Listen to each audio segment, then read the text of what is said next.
ನಿನ್ನೆ ರಾಜ್ಯದ 3 ವಿಧಾನಸಭಾ ಕ್ಷೇತ್ರಗಳ ಫಲಿತಾಂಶ ಹೊರಗೆ ಬಂದಿದೆ. ಶಿಗ್ಗಾವಿ, ಸವಣೂರು ಮತ್ತು ಚನ್ನಪಟ್ಟಣ ಈ 2 ಕ್ಷೇತ್ರಗಳಲ್ಲಿ ಮುಸಲ್ಮಾನ್ ಸಮುದಾಯ ಕಾಂಗ್ರೆಸ್ ಪಕ್ಷದ ಜೊತೆಗೆ ಬಂದಿದೆ. ಚುನಾವಣೆಯ ನಂತರ ಜಮೀರ್ ಅಹ್ಮದ್ ಖಾನ್ ನಿಂದ ಚನ್ನಪಟ್ಟಣದಲ್ಲಿ ಸೋಲಾಗಬಹುದು ಅಂತ ಹೇಳಲಾಗ್ತಾ ಇತ್ತು.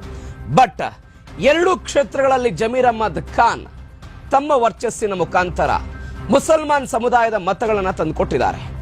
ಮುಸ್ಲಿಂ ಸಮುದಾಯದ ಅಗ್ರಗಣ್ಯ ನಾಯಕರಾಗಿ ಹೊರಹೊಮ್ಮಿದ್ದಾರೆ ಜಮೀರ್ ಅಹ್ಮದ್ ಖಾನ್. ಶಿಗ್ಗಾವಿ, ಸವಣೂರು ವಿಧಾನಸಭಾ ಕ್ಷೇತ್ರ 30,000 ಮುಸ್ಲಿಂ ಸಮುದಾಯದ ಮತಗಳಿದೆ. ಚನ್ನಪಟ್ಟಣದಲ್ಲೂ ಕೂಡ ಮುಸ್ಲಿಂ ಸಮುದಾಯದ ಮತಗಳಿದೆ. ಪ್ರಮುಖ ಪಾತ್ರವನ್ನ ವಹಿಸಿದ್ರು ಅಜ್ಜಂಪೀರ್ ಖಾದ್ರಿ. ಶಿಗ್ಗಾವಿ, ಸವಣೂರಲ್ಲಿ ಬಂಡಾಯ ಎದ್ದಾಗ ಅವರನ್ನ ಬಂಡಾಯ ಶಮನ ಮಾಡಿ ಅವರನ್ನ ಸಮಾಧಾನ ಪಡಿಸಿದ್ರು. ಶಿಗ್ಗಾವಿಯಲ್ಲಿ ಯಾಸೀರ್ ಖಾನ್ ಪಠಾಣಿಗೆ ಟಿಕೆಟ್ ಅನ್ನು ಕೊಡಿಸಿದ್ರು. ಬಂಡಾಯ ಎದ್ದಿದ್ದಂತಹ ಅಜ್ಜಂಪೀರ್ ಖಾದ್ರಿ ಅವರನ್ನ ಸಮಾಧಾನ ಪಡಿಸಿ ಅವರು ಪಕ್ಷದ ಪರವಾಗಿ ಪ್ರಚಾರ ಮಾಡುವಂತೆ ನೋಡಿಕೊಂಡಿದ್ರು. ಮತ್ತೊಂದು ಕಡೆ ಚನ್ನಪಟ್ಟಣದಲ್ಲಿ ಮುಸ್ಲಿಂ ಮತಗಳು ಕ್ರೋಢೀಕರಣ ಆಗುವಂತೆ ನೋಡಿಕೊಂಡಿದ್ರು. 3 ಕ್ಷೇತ್ರವನ್ನ ಗೆಲ್ಲುವಂತಹ ನಿಟ್ಟಿನಲ್ಲಿ ಜಮೀರ್ ಅಹ್ಮದ್ ಖಾನ್ ಅವರ ಕೆಲಸ ಚೆನ್ನಾಗಾಯಿತು. ಮುಸ್ಲಿಂ ಸಮುದಾಯದ ಜೊತೆಗೆ ಬೇರೆ ಸಮುದಾಯವನ್ನು ಕೂಡ ಸೆಳೆದುಕೊಂಡಿದ್ದಾರೆ. ಹಾಗಾದರೆ ಬಿಗ್ ವೋಟ್ ಅಂದ್ರೆ ಹೆಚ್ಚು ಮತಗಳನ್ನ ತಂದುಕೊಟ್ರ ಜಮೀರ್ ಅಹ್ಮದ್ ಖಾನ್ ಅನ್ನುವಂತ ಪ್ರಶ್ನೆ ಸಹಜವಾಗಿದೆ.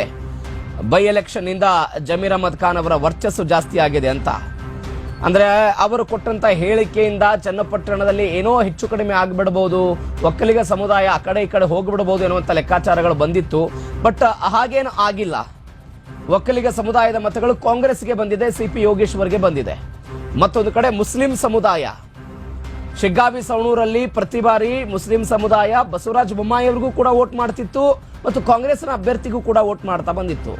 ಬಟ್ ಈ ಬಾರಿ ಅಜ್ಜಂಪೀರ್ ಖಾದ್ರಿ ಮತ್ತು ಯಾಸೀರ್ ಖಾನ್ ಪಠಾಣ್ ಅವರನ್ನ ಶಿಗ್ಗಾವಿ, ಸವಣೂರಲ್ಲಿ ಒಟ್ಟುಗೂಡಿಸುವ ಮುಖಾಂತರ ಶಿಗ್ಗಾವಿ, ಸವಣೂರು ವಿಧಾನಸಭಾ ಕ್ಷೇತ್ರದ 30,000 ಮುಸ್ಲಿಂ ವೋಟ್ಗಳನ್ನ ಕಾಂಗ್ರೆಸ್ಗೆ ತೆಗೆದುಕೊಂಡು ಬಂದಿದ್ದಾರೆ. ಆ ಮುಖಾಂತರ ಜಮೀರ್ ಅಹ್ಮದ್ ಖಾನ್ 2 ಕ್ಷೇತ್ರಗಳಲ್ಲಿ ಮುಸ್ಲಿಂ ಮತಗಳನ್ನ ಕ್ರೋಢೀಕರಿಸಿದ್ದಾರೆ. ಚುನಾವಣೆ ಆದ ನಂತರ ಜಮೀರ್ ಅಹ್ಮದ್ ಖಾನ್ಗೆ ಶಿಸ್ತು ಕ್ರಮ ಆಗಬಹುದು, ಅವರಿಂದ ಏನೋ ಆಗ್ಬಿಡುತ್ತೆ ಇತ್ಯಾದಿ ಮಾತುಗಳು ಬಂದಿತ್ತು. ಅದೆಲ್ಲವೂ ಕೂಡ ಇದೀಗ ಸುಳ್ಳಾಗ್ಬಿಟ್ಟಿದೆ. ಬಿಕಾಸ್ ಜಮೀರ್ ಅಹ್ಮದ್ ಖಾನ್ ಮಾಡಿದಂತಹ ಕೆಲಸ 2 ಕ್ಷೇತ್ರಗಳಲ್ಲಿ ಕಾಂಗ್ರೆಸ್ಗೆ ಗೆಲುವನ್ನು ತಂದುಕೊಟ್ಟು ಬಿಟ್ಟಿದೆ.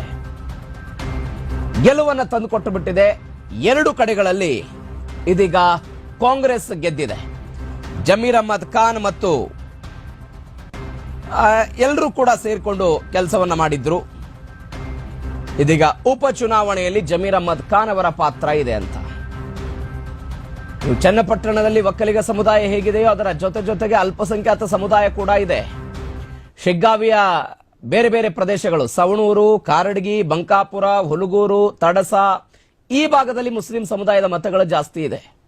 ವಿಶೇಷವಾಗಿ ಸವಣೂರು ಮತ್ತು ಕಾರಡಗಿ, ಬಂಕಾಪುರ ಇಲ್ಲಿ ಮುಸ್ಲಿಂ ಸಮುದಾಯದ ಮತಗಳನ್ನ ಸ್ವತಃ ಜಮೀರ್ ಅಹ್ಮದ್ ಖಾನ್ ಅವರೇ ಹೋಗಿ ಹುಲಗೂರಿನಲ್ಲಿ ಪ್ರಚಾರ ಮಾಡಿ ಬಂದರು, ಕಾರಡಗಿಯಲ್ಲಿ ಪ್ರಚಾರ ಮಾಡಿದ್ದಾರೆ. ಹೀಗಾಗಿ ಅವರ ಪಕ್ಷದ ಪರವಾಗಿ ಜಮೀರ್ ಅಹ್ಮದ್ ಖಾನ್ ಒಂದು ವಾರಗಳ ಕಾಲ ಅವರ ಪಕ್ಷದ ಪರವಾಗಿ ವಿಪರೀತವಾಗಿ ಪ್ರಚಾರ ಮಾಡಿದ್ದರ ಪರಿಣಾಮ ಶಿಗ್ಗಾವಿ, ಸವಣೂರಿನಲ್ಲೂ ಕೂಡ ಮತಗಳು ಬಂತು. ಚನ್ನಪಟ್ಟಣದಲ್ಲೂ ಕೂಡ ನಿರಂತರವಾಗಿ ಪ್ರಚಾರವನ್ನ ಮಾಡಿದ್ರು. ಅವರು ಕೊಟ್ಟಂತ ಹೇಳಿಕೆ ಸದ್ಯಕ್ಕೆ ಯಾವುದೇ ಡ್ಯಾಮೇಜ್ ಅನ್ನ ಮಾಡಿಲ್ಲ. 2 ಕ್ಷೇತ್ರಗಳಲ್ಲೂ ಕೂಡ ಕಾಂಗ್ರೆಸ್ ಅಭ್ಯರ್ಥಿ ಗೆದ್ದಿದ್ದಾರೆ. ಶಿಗ್ಗಾವಿ, ಸವಣೂರಲ್ಲಿ ಯಾಸೀರ್ ಖಾನ್ ಪಠಾಣ್, ಚನ್ನಪಟ್ಟಣದಲ್ಲಿ ಸಿಪಿ ಯೋಗೇಶ್ವರ್ ಗೆದ್ದಿದ್ದಾರೆ. ಆ ಮುಖಾಂತರ ಮುಸಲ್ಮಾನ್ ಸಮುದಾಯವನ್ನ ಒಗ್ಗೂಡಿಸಿ ಅವುಗಳನ್ನ ವೋಟ್ ಆಗಿ ಕನ್ವರ್ಟ್ ಮಾಡಿ ಅದು ಸಂಪೂರ್ಣವಾಗಿ ಕಾಂಗ್ರೆಸ್ನತ್ತ ಬರುವಂತೆ ನೋಡಿಕೊಳ್ಳುವುದರಲ್ಲಿ ಜಮೀರ್ ಅಹ್ಮದ್ ಖಾನ್ ಸದ್ಯಕ್ಕೆ ಯಶಸ್ವಿಯಾಗಿದ್ದಾರೆ. ಆ ಮುಖಾಂತರ ಮುಸ್ಲಿಂ ಸಮುದಾಯದ ಅಗ್ರಗಣ್ಯ ನಾಯಕರಾಗಿ ಜಮೀರ್ ಅಹ್ಮದ್ ಖಾನ್ ಹೊರಹೊಮ್ಮಿದ್ದಾರೆ.